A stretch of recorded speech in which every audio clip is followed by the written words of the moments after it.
Hello and welcome. It's good to have you on our online course today. So you're very welcome.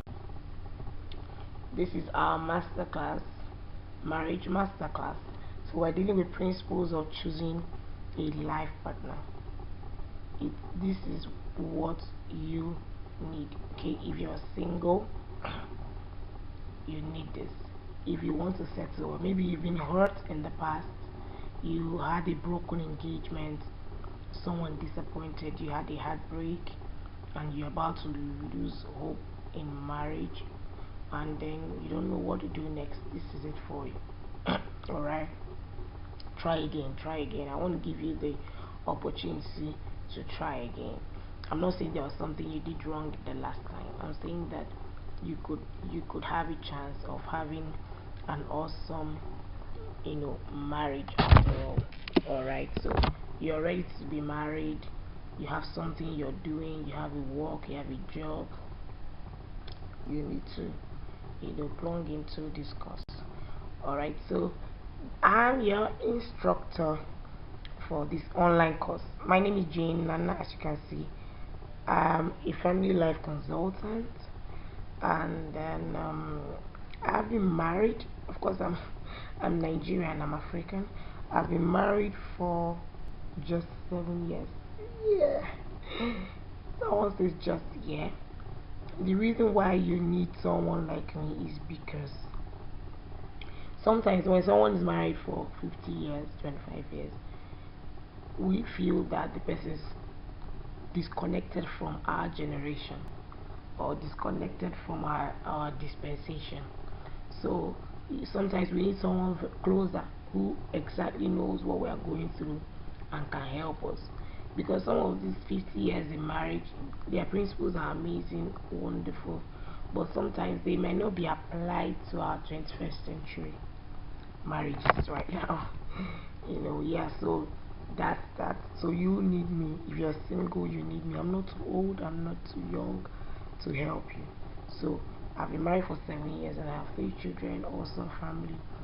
So I want to help you make the right decisions in your marriage. So ride with me. So you need this course because principles are no respecter of persons. So that you need this course also so that you don't make mistakes in the future. You need this course also because you don't wait for experiences before you make right decisions. Experiences are not the best. They are not best teachers. Actually, they are the hardest teachers. They may teach you well, but they will teach you the very hard way. They teach you at the expense of your joy, teach you at the expense of sometimes your time. You will have wasted a whole lot of time before learning. So if you want to make real progress in marriage, then you need this course. If you're a single guy, you need this course. If you're a single lady, you need this course. If you want to uh, marry well, because life is about input, process and output. So that's what principle does for you. It gives you the guideline, the future that you have. You just know the template to follow, just like a formula in mathematics. They give you a formula, and all you need to do is duplicate the figures and the numbers to fit into the formula that is given to you. You arrive at the answer. So that's how it is. So it will help you arrive at your answer very fast. So you're young, this is it for you. Alright, so let's go. So what is your perception of marriage? I want to ask you, and I'm asking you really, what's your perception of marriage? Do you think marriage is where two people fight? Do you think marriage is where two people have the opportunity to sleep together every day? Do you think marriage is a place for settling of bills? You want to build an empire, you get married. Do you see marriage as a place where anything you need is provided for? Do you see marriage as a place of fight, maybe because of the kind of environment you were brought up in, the kind of family you had. So perception is stronger than reality. That's why this course is here. So we help you view your perception, and we also help you relearn, unlearn, and learn. Alright, so that's why, because if, for example, you have dark shades like googles and you are walking on the road, there is a tendency that everywhere will seem dark to you because of the shades you're wearing. Normally the weather is clear, very bright day, sunny and bright, but your dark shade colors the sunny day. If it's red shades, it's the same thing. The cloud begin to seem red, but it's a bright and sunny day. So that's how it is. So what's your perception? If you have a very negative perception about marriage, then you need this course, because you need to unlearn. So you think marriage is full of fights, your parents fought a lot, your mom and dad fought a lot, then you need to unlearn. You need to unlearn certain things so that you can learn new things and have a good marriage, because it's possible. I believe that there's 100% chances to enjoy your marriage. I've been enjoying my marriage for 7 years. I've never had an issue like quarrel with my husband. As a matter of fact, I've never really, since this year, this is 2018, and I can't remember ever, standing up to a fight, a verbal fight, whatever fight, with my husband. And I'm not enduring him either. I'm just applying the principles that make marriage work. So it's beautiful, and the major part of the work is on the person that you choose. That's why we're dealing with these principles and your perception about marriage. So you need to remove some things from your mind, declog your mind, remove whatever negative things that you have heard. You have seen people beat their wives, so you believe marriage is a place of beating wives. So remove, just keep on learning, remove, so that you can have fresh thing. All right. So what is marriage really? What marriage is the successful union of two people. Is a legally and formally recognized union of two people, especially man and woman, as spouses in a personal relationship. So it's called matrimony or wedlock. You're right. So this union establishes rights and obligation. It's a successful union. So marriage is not fight, it's not quarrel, it's not pay bills, it's not. Of course, there are obligations and rights in marriage, but marriage, first of all, is a successful union. It has to be successful between two people, man and woman, especially in marriage. I believe in man and woman. All right, so that's what marriage is about. So there are so many global trends on marriage. A lot of things are happening. The worst thing that you want to happen to you is to be in a bad marriage. It's like hell on earth. And then the most exciting thing that can happen to you also is to be in a good marriage. And all these things are determined by your choice. If you choose right, then you're likely to enjoy well. So there are a lot of global trends. I'll just give you possibly an overview of what's happening right now in the world. Let's talk about the divorce rate. The divorce rate in the United States is still high. Alright, people were expecting that there will have been some changes, but it's high. It's about 53%. That's high. That means that out of every 2 married couples, 1 will divorce. That's crazy. That means if you're getting married today with your friend, there's a likelihood that you will get divorced or your friend will get divorced. So that won't be me at all, and that's not what you want. So that's 53%. That's quite high and crazy. That's no future for marriage. It's not a good place. But in Spain, Portugal, Czech Republic and Hungary, it's worse. The divorce rates there are over 60%. So Europe is suffering more than United States. So Europe has over 60%. But the country that has the highest divorce rate is Belgium. Belgium has the highest divorce rate at and in these data sets at a staggering 70%. Staggering 70%. So they are even moving up and moving down like inflation, which is very bad. And these things are because they have not followed the ground rules and principles of marriage. It's not because people are evil. It's not because, I mean, you have people in your office and you live with, even though it's not a romantic or yeah, romantic relationship, but you have been able to put up with this bond and you're fine. So how come you can't live with a man in your house or a woman in your house for 10 years? All right, so it's just that there are some things that we neglected. We neglected principles, we neglected grand rules for marriage. That's why we are suffering. And then the lowest official rate of divorce is in Chile. Chile has 3%. Yay, that's cool. I was making a research the other time to know why they are on that high side, and I realized that it's because of their belief system. It is said that the major reason why they are enjoying or having long lasting relationships and marriages is because of their faith. They believe that because of what they believe in, they can keep their marriages to work.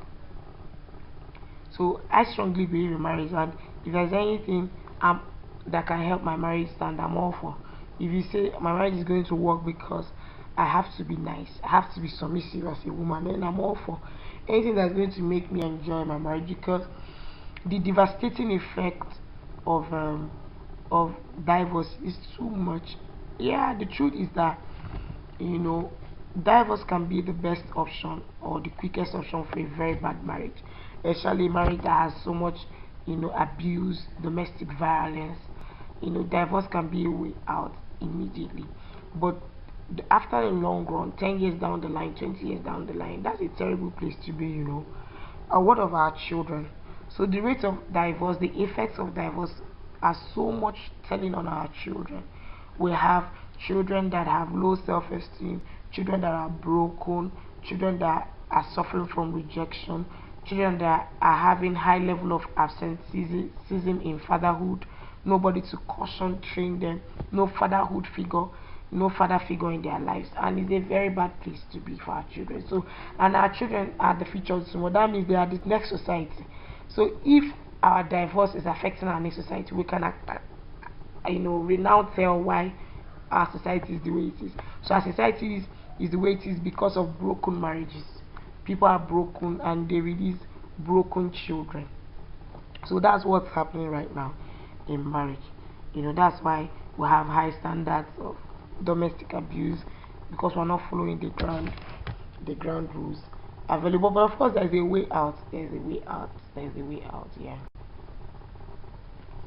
So I want to show you facts about marriage. Facts about marriage. There's some things you really, really need to know about what marriage is and what marriage is not. So number one fact I'll tell you what marriage is not is that marriage is not for sissies. So you're a sissy or no? A marriage is hard work. You can't hang your hands in the air, with all the conceptions that you had from your home. A marriage is hard work. If it's going to work for you, you have to put in work. You have to make it work. You have to make peace reign. Intentionally make peace reign. Intentionally keep the house clean. Intentionally be there for your spouse and all that. So it's work. Marriage is not about getting what you want all the time. It's not a dictatorship. It's not wanting to win all the time, because that would mean the other person would lose all the time. Maybe okay for you, but not good for marriage. So if you want to win, win, win, like you're in a competition, it won't work, because marriage is not a competition. Our common good is higher than who wins. So number three is that marriage is not rocket science. The principles is based on are really pretty simple, and that's what I'm going to take my time to teach you. In the second module, they are pretty simple: kindness, respect, loyalty, that kind of thing. So that's what you have. The fourth one is that marriage is not unfashionable; it stays vital. You can't say, okay, it's out of vogue. I want to live my life the way I want to live. It's okay to be unmarried. I'm not saying it's bad to be unmarried, but marriage is beautiful. I can say that the reason why you're saying you don't want to get married is because maybe probably because of past hurts, or because of your environment, or because you tried and it's not working. So I want to give you the opportunity to try again. So marriage is still in vogue. Alright. Marriage is not in and of itself stimulating. So since you with the same person over a long time, the two of you can get in a rut. You have to keep things fresh. So marriage does not stimulate itself. You are the ones that keep. So try something new. Go for a holiday. Go for a drive. Go for a hangout. Just keep your marriage fresh. Then the sixth one is marriage is not about collecting things. The joys of marriage are intangible. You live them. That's what makes them so special. So you don't say, oh, you didn't give me a car, I'm gonna have a problem with you. No. It's not about, if you're there to collect things, that means it's going to be highly parasitic. So marriage is not about collecting things. Then the seventh one is that marriage is not for the impatient. Of course, marriage will teach you patience. Even having children will teach you patience. Sometimes you're 6 months pregnant, you want to push, you're tired because you're looking horrible, your face is swollen, legs swollen, everything about you. If your life is on pause, you feel pain here, you feel uncomfortable, you've been lying one-sided for about 6 months and also, but you have to learn patience. So marriage is not for the impatience. Some of the best stuff takes a while to develop. You have to stick around to find that out. So you see, so you have to stick around to make your marriage work. You have to stick around to, some things that you want to work out. I remember when I got married newly, I was trying to get my husband to ever throw a surprise to me. Whatever he wanted to give me, he always said it out before he came. So he would say, I'm getting you a new car, I'm getting you that. And I was like, couldn't you just get this car? And I'm like, whoa. I tried and tried and tried. Just 6 years in marriage. It was in our 6th year that when I had my last baby, that he organized a baby shower, surprise baby shower for me. And I was coming home that day, and I didn't know he had called all my friends, my people. The house was so full. This took 6 years. Of course, I was shouting, I was exclaiming, I was saying, this is for real. But guess what? It took me 6 years to get there. So that's that. So it's some good things take a while. All right. The eighth one is that marriage is not the place for criticism. It's not for it's for abuse. If it's found there, it will ruin any chance of true intimacy or trust, and dissolve the hope that once might have existed. So marriage is not it's not a place for criticism. You talk about that, you didn't get me right, you didn't get me right, you didn't do, of abuse, where you abuse your spouse, you turn your spouse into hell. No, once that is found, it will ruin the chance of intimacy. Everything is spoiled. So marriage is not a 24-hour repair shop. Your marital partner is not supposed to meet every need.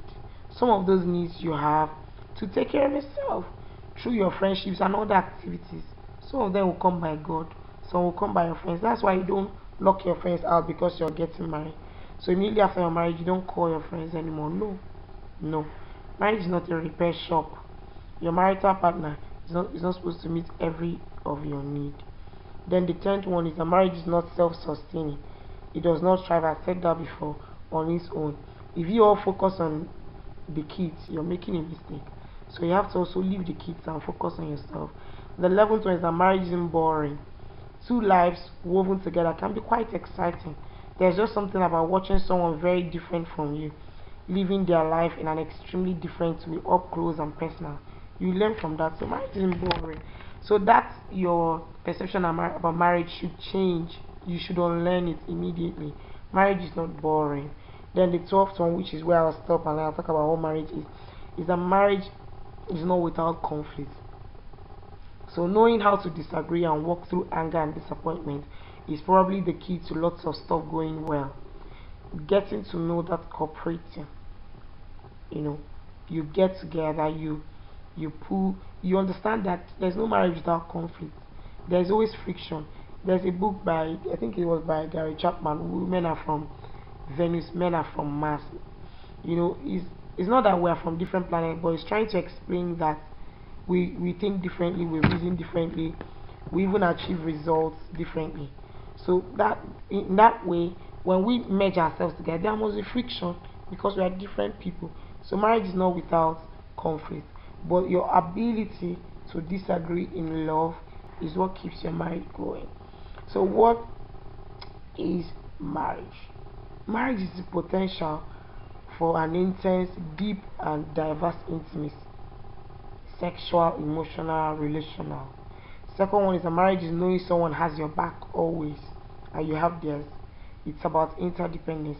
You can't be independent in marriage. I want to get my stuff. This my car, my this my car, my leg, my phone, my some things in marriage are ours, our children, our car, our that. So it's about interdependence. Marriage is realizing that you have been seen in your worst times and that you are still loved. There is an overriding sense of gratitude and security. Trust me. You know, sometimes I mess up and then my husband is cool. He forgives and we forget about it and we're stuck with each other. Yeah, marriage is sharing old jokes or some story that may have been that may be told over and over, but it still makes you laugh till you are left gasping for breath. Marriage is that good. Marriage is that good. Marriage is getting a teary eye together. Sometimes there's a loss of a loved one in your life or the pain of childbirth or something, loss of a job, you cry together. That's marriage. Marriage is thinking about the other one not being there anymore and not being able to think about it. So you see, so you in marriage you close your back doors immediately. You burn your bridges in marriage. You don't get into marriage with the mind that you're going to get divorced tomorrow. So you have to stop thinking that immediately. Shut your mind down. Burn your bridges in marriage. Alright. Yeah, the seventh one is marriage is getting irritated by the things that always irritate you. Have irritated you for 24 years, will irritate you for 24 more, and tolerating it because it is way overbalanced by the good stuff. So you see, in marriage, you have to look at the good things. You have to always see the cup as half full, not half empty. So sometimes what we do is that our partner or our spouse does something very wrong, we now capitalize on that. No, look at the good things as well. So it is because it's way overbalanced by the good stuff. Alright, marriage is not about being able to wait to get home to share some little something. Marriage is wishing you were the one having the oppression or the illness, not him. Yes, yes. Sometimes your spouse is ill, you're like, oh my god, can I just be the one ill and then you're fine. Marriage is sometimes fighting, trying to slowly learn to fight more fairly, to apologize, to listen, to learn, to find resolution. Yeah. Marriage is about vulnerability, giving yourself vulnerability in sex. Don't hold yourself. Some people getting 7 years into their marriage, they've not even explored their sexual life because they are holding themselves. Giving someone the right to hurt you or disappoint you while simultaneously giving that person the opportunity to bring you tremendous joy and laughter. Marriage is a mystery. It is amazing. It's a joyful thing. It's so honorable. It's so amazing. Marriage is a promise. It's a vow to try the hardest you have ever tried in your life. Marriage is a place for the achievement of a personal integrity like no other, because your partner will hold you very accountable. You said that and you didn't do that. You said that and you didn't do that. So for you to enjoy your marriage, you must be held very accountable. Excuse me. So those are the facts about marriage. Thank you for staying with me till the end of this module. This is module 1. In module 2, I'll take my time to explore these principles for you and lead you all the way. So we have 2 more modules to go, and we're talking about principles. We have first set of principles and the second set of principles. Just stay here, pitch your tent here. You are about to enjoy all the modules in the course. Thank you, and see you. Yeah, we're going to meet in the next module. Thank you.